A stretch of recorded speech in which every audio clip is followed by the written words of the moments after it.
Hello സുഹൃത്തുക്കളെ, good evening. ഞാൻ ഇന്നുള്ളത് നമ്മുടെ അഹമ്മദി കുവൈറ്റിൽ അഹമ്മദി ഇടവകയുടെ മുമ്പിലാണ്. അഹമ്മദി ഇടവകയെക്കുറിച്ച് പറഞ്ഞാൽ 1948 സ്ഥാപിതമായ ഒരു ദേവാലയമാണിത്. ബ്രിട്ടീഷുകാർ ഇവിടെ ഓയിൽ എക്സ്പ്ലോറേഷൻ, ഓയിൽ ഡ്രില്ലിങ്ങിനൊക്കെ ആയിട്ട് വന്നപ്പോഴത്തേക്കും അവരുടെ ആരാധനയ്ക്കായിട്ട് നിർമ്മിച്ച ഒരു ദേവാലയമാണ് എൻ്റെ പിന്നിൽ കാണുന്ന അഹമ്മദി ദേവാലയം. അതൊന്ന് ഫോക്കസ് ചെയ്തൊന്ന് കാണിച്ച്.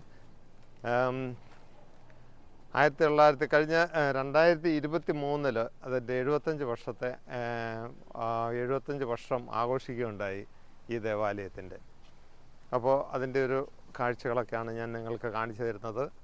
ഇവിടുത്തെ ഏറ്റവും പുരാതനമായ, കുവൈറ്റിലെ ഏറ്റവും പുരാതനമായ ഒരു ദേവാലയമാണ്. 75 വർഷം എന്നൊക്കെ പറയുമ്പോൾ നല്ല ഇത് കേട്ടോ, മനോഹരമായിട്ട് ഇതെല്ലാം ഡെക്കറേറ്റ് ചെയ്ത് വെച്ചിരിക്കുന്നത്.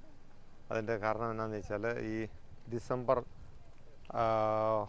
മാസത്തിൽ, എല്ലാ വർഷവും ഡിസംബർ മാസത്തിൽ ഇവിടെ എല്ലാം അലങ്കരിക്കും. അത് പള്ളിയുടെ ക്രിസ്മസിനോടനുബന്ധിച്ച് പള്ളിയും ഒക്കെ അലങ്കരിക്കും. ഒപ്പം തന്നെ ഫെബ്രുവരി മാസം 25-26 ഇവിടുത്തെ നാഷണൽ ലിബറേഷൻ ഡേ പ്രമാണിച്ച് നമ്മുടെ KOC ഡെക്കറേറ്റ് ചെയ്ത് കൊടുക്കുന്നതാണ് ഇതെല്ലാം.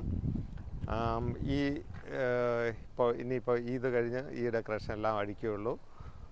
അതുകൊണ്ട് ഇത് നല്ല മനോഹരമായിട്ട് ഡെക്കറേറ്റ് ചെയ്ത് നിൽക്കുന്നത് നിങ്ങൾക്ക് കാണാൻ സാധിക്കും.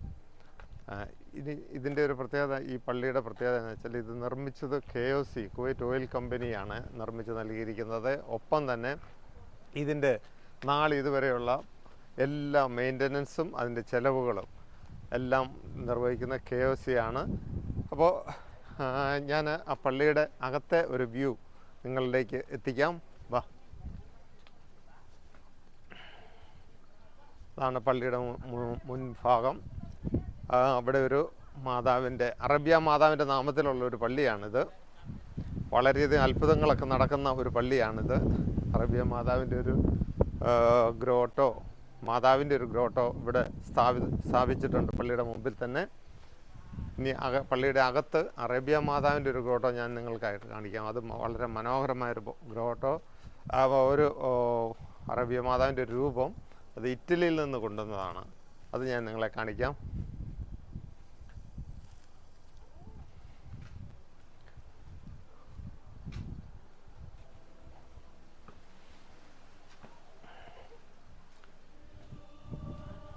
അകത്ത് പ്രാർത്ഥന നടക്കുന്നതുകൊണ്ട് അകത്തൊന്നും പറയാൻ സാധിക്കുകയില്ല. വിവരണങ്ങൾ നിങ്ങൾ